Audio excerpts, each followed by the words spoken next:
竟然已经怀上了。哼，这个女人夜生活还真是丰富，这女人还真是不要脸，怀孕了还想找我来当接盘侠，做梦！还好舔狗的剧本总算翻篇，再也不用对着这种自以为是的小仙女浪费感情了。萧星宇，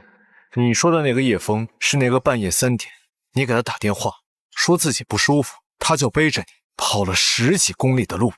把你送到医院的那个叶枫吗？你说的那个叶枫是他自己吃馒头啃咸菜，就为了给你买一个手机，他把那个手机送到你的面前，而你却说这不是最新款，你就把它丢到垃圾桶的那个叶枫吗？你说的那个叶枫就是当着全校所有学生的面跪下来一次又一次的求你，然后你却说你自己照照镜子，看你自己配不配得上的那个叶枫吗？萧新宇，我告诉你，那个叶枫已经死了，